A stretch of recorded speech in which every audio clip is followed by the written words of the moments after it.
Science fiction once promised us a life without the drudgery of cooking. The meal pill, huh? Just imagine it. No grocery shopping, no washing dishes. You just swallow a tiny, colorful capsule, and boom, you get the nutritional value of a 3-course steak dinner. We looked at cooking as primitive, a waste of time. Probably we wanted to decouple entirely from nature. We wanted to eat like astronauts.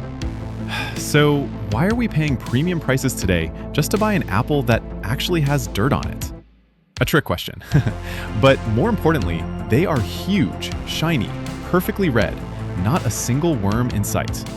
And they probably don't even smell like an apple anymore. So what happened to our synthetic dream?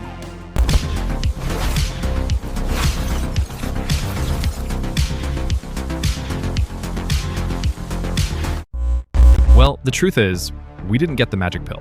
Instead, we learned how to grow products faster, cheaper, and most importantly, how to successfully sell them. We got the industrial food complex. And look at the irony of our modern pursuit of perfection. People strive for the ideal body using synthetic protein from a plastic tub, dietary supplements, or by acting like a Spartan on Ozempic.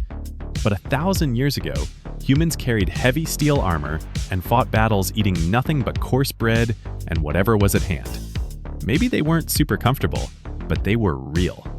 We wanted to simplify everything. Why spend hours sweating in the gym or doing physical labor if you can just take a shortcut? But that shortcut is exactly what ruined us.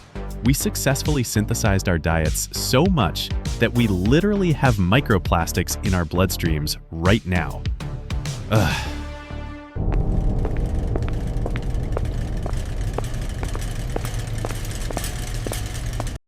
But the real nightmare is happening before the food even reaches the factory. We aren't farming anymore. We are mining. You see, industry gave us the power to use all the resources of the planet for every sphere of human activity. And agriculture is no exception.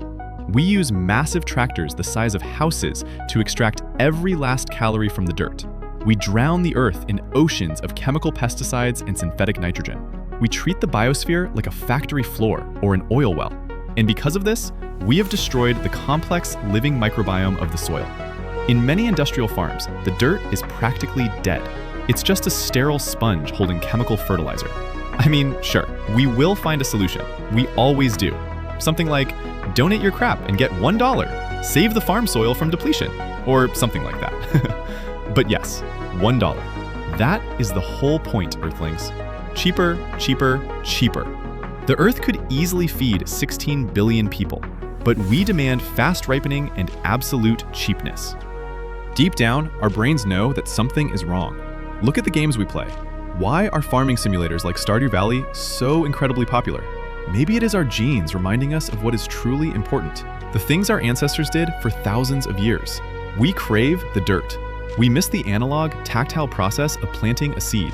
In our Cassette Futurism dreams, we picture heavy, clunky hydroponic bays on spaceships, rusty pipes, glowing UV lights, green vines wrapping around metal grates.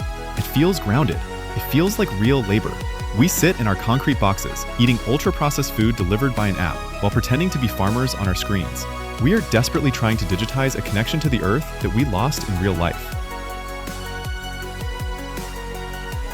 We thought science would free us from the soil. But here is the biological truth. We can't just eat one pill, even if it contains all the useful properties we need. It sounds great in theory, but in reality, it would probably just give you a severe stomach ulcer. But hey, I am not a doctor, and we are not here for that. So guys, let's just close this topic. For decades, we thought the ultimate luxury of the future would be flying cars or a ticket to Mars. But look around. The ultimate luxury of the 21st century is a real tomato, grown in real, living dirt under a real sun. In the next episode, the digital Mirage, we move from the world of atoms to the world of bits, exploring why we are trading our physical reality for glowing screens. And that is just my subjective opinion. Man thinks he is a machine. But a good question is, why do we think so? Why do we have thoughts as if we and our bodies are infinite? The God particle, huh? Truth is born in subjective opinions. Do not be afraid to express yours. And by tradition, here is my cat. Yes, the whole video is AI, but I, your humble servant Dima, am real, not synthetic. Lol. Thanks for watching, Earthlings. This was Chronicles of Transition, Episode 5. Take care.